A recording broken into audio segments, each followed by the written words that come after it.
When I found out my neighbor was embezzling from my own inheritance, part 1/2.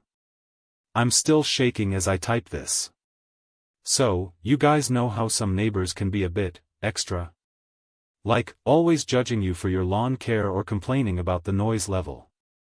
Well, mine was like that, but on steroids. She was like the queen bee of our complex, with her perfect hair and designer clothes. But what I didn't know was that she was also the one who had been embezzling from my own inheritance. Yeah, you read that right. My great-aunt passed away, leaving me a substantial sum of money, and this friend of mine had been siphoning it off for months. The audacity. She would show up at my doorstep, uninvited, and act like she was doing me a favor by checking in. Meanwhile, I'm over here struggling to make ends meet because of her thievery. And the worst part? She had the nerve to pretend like she didn't know anything about it. But today, everything changed. We got into a heated argument, and things escalated quickly.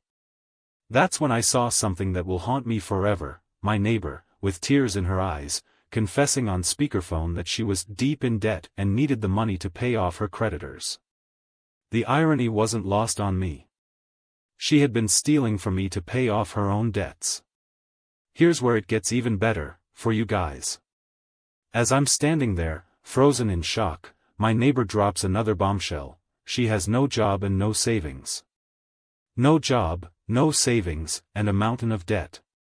The villain is actually broke. And that's not all. I just found out from her sister, who was secretly recording our whole conversation, that they've been living off my inheritance for months. I'm still trying to wrap my head around it all. What kind of person does this?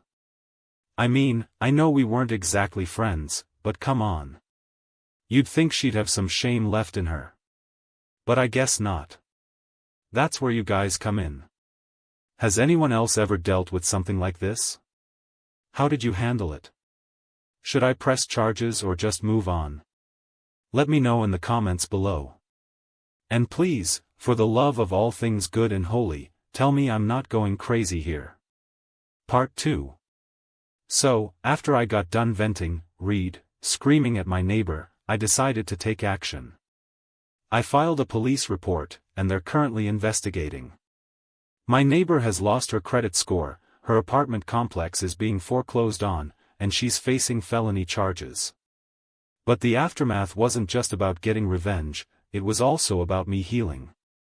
It took some time, but I finally found closure when I realized that my aunt would be proud of me for standing up for myself and taking control of my own destiny. As for my neighbor, she's currently living in a shelter, eating ramen noodles for every meal, and has to share a tiny room with 3 other women. Justice may not always be served, but sometimes it's served in the most unexpected ways. And let me tell you, I'm still shaking, but this time it's from relief.